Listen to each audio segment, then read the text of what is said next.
dans le salon de la bibliothèque de la salle Bourjac à la Sorbonne, en marge de la Cité de la Réussite. Je suis avec Monsieur Palti, Raphaël Palti. Bonjour. Vous êtes président du groupe Altavia, groupe que vous avez fondé. Et vous participez à un grand débat autour de réconcilier l'esprit d'entreprise et l'esprit de partage. C'est un sujet qui est très vaste. Ma question est donc directe et elle est directement liée à ce débat. Qu'est-ce que partager en entreprise pour vous ?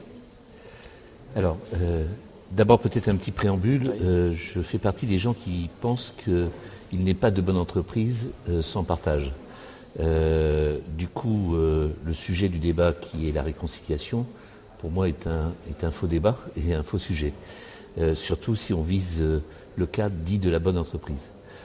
Alors pour le coup, le partage c'est tout, quoi. Et surtout quand on est dans une entreprise où on met l'humain au centre de tout, eh bien l'humain, pour que ça fasse de bonnes choses, c'est du lien et du liant. Et pour qu'il y ait du lien et du liant, c'est du partage. Et comment concrètement, dans une entreprise, prenons la vôtre en cas concret, comment arrivez-vous à faire vivre ce partage, cet esprit au quotidien ? D'abord, c'est une exigence du quotidien. Vous employez le mot au quotidien, mais c'est bien ça. Et c'est une vigilance à faire en sorte que, à tout moment, il y ait bien un sens à l'action de tout ce qu'on fait et de tout ce qu'on produit. Et pour le coup, de bien partager ce sens à l'action. Et en amont de ça, bien sûr, partager la vision d'entreprise, le projet d'entreprise, sa mission, partager aussi nos best practices, nos bonnes pratiques, nos meilleurs savoir-faire, nos expériences, mais aussi nos succès comme nos échecs. En fait, c'est le partage à toutes les strates de l'entreprise et à tous ses moments de vie. C'est aussi, bien évidemment, donner les conditions du partage. Et les conditions du partage, c'est des rites et des rythmes. C'est des réunions, des formations, des séminaires, mais aussi des intranets, des réseaux sociaux intra-entreprises, etc. La notion de partage dans la réalité économique d'aujourd'hui, ça reste une notion, peut-être pas forcément un quotidien pour toutes les entreprises. Quelles sont les idées pour mettre davantage de partage dans notre société ?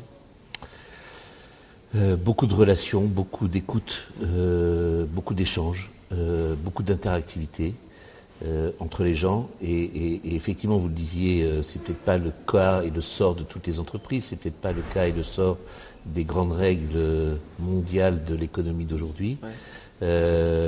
Mais moi, je suis farouchement optimiste et je sais que c'est la voie pour un meilleur aller et des entreprises, mais comme aussi de la civilisation.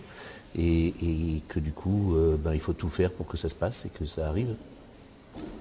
Toute dernière question et je vous libère. Une question rituelle, une question que je pose à tous les intervenants, les invités qui passent ici sur cette Web TV de la Cité de la Réussite. En 2012, qu'est-ce qu'on partage le plus selon vous ?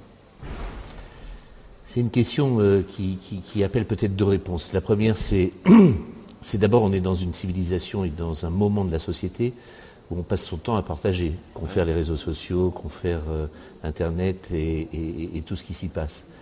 Mais quelque part, est-ce qu'on partage vraiment ? C'est-à-dire qu'il y a comme l'impression, enfin j'ai comme l'impression qu'on partage en surface et pas en profondeur et pas en vrai. Et pour le coup, ça mériterait d'avoir une petite réflexion s'il n'y a pas lieu de partager en vrai des vraies choses, qui construisent des vraies choses, des vraies relations, etc. Et puis qui produisent quelque chose. La deuxième réponse, malheureusement, à cette question, c'est sans doute ce qui est le plus partagé aujourd'hui, c'est momentanément la sinistrose. Momentanément. Momentanément. Vous l'avez dit, vous êtes farouchement optimiste. Optimiste, absolument. On le voit à nouveau. Merci beaucoup, Merci. M. Palti. Merci beaucoup.